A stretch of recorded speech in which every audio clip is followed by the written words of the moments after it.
No início do século XX, a ideia de superioridade entre os povos tinha como explicação as características físicas, herdadas biologicamente.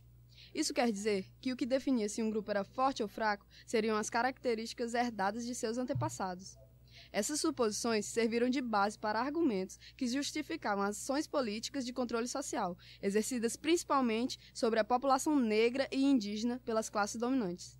Neste vídeo, você vai conhecer algumas das teorias que fundamentaram a ideia de superioridade racial por meio das teorias raciais e eugênicas.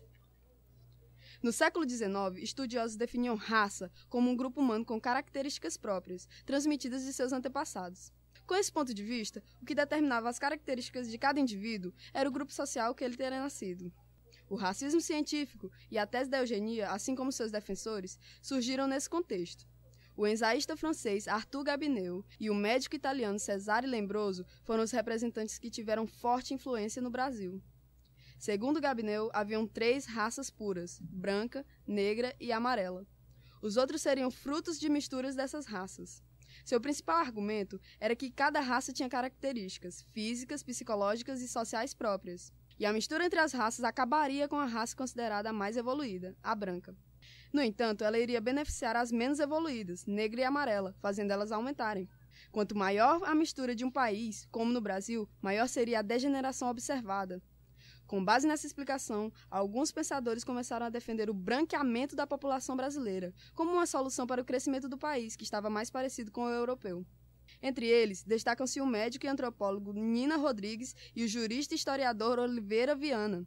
Segundo o pesquisador Cesare Lembroso, para definir uma pessoa boa de uma ruim, tudo estaria relacionado aos seus aspectos físicos. Essa ideia teve grande repercussão tanto na Europa quanto na América Latina. Existiu uma difusão que contribuiu para a efetivação do racismo, que era um critério racial, que também passou a ser uma explicação para as diferenças de aptidão nos trabalhos e no modo de viver e agir. A junção de suas características físicas falava quem você era, se você era superior ou inferior a outra pessoa.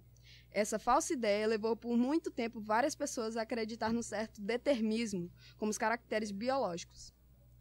As teorias da existência de uma hierarquia racial, onde se é doutrinada que o fator biogenético da cor dá direitos de dominação de um indivíduo sobre o outro, é chamada de racismo. No Brasil, sob influência colonial, se foi difundido como ideologia de sucesso a partir do século XIX, onde o alto escalão social, formado por médicos, advogados e políticos, adotou como uma prática bem aceita e se tornou atitude de intelectuais. A ideia de se igualar à matriz europeia, em seus conceitos de superioridade sobre os negros trazidos da África, não diminuiu, nem mesmo depois do movimento abolicionista, que lutou pelo fim da escravidão.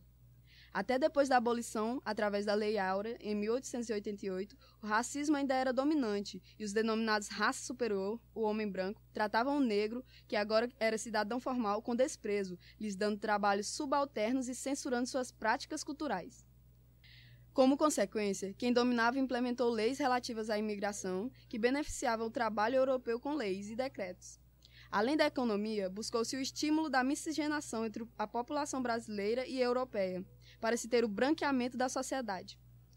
Para quem pensava assim naquela época, o negro e o mestiço representavam o atraso do Brasil em relação ao progresso da modernidade, assim também como o bloqueio da construção de identidade nacional.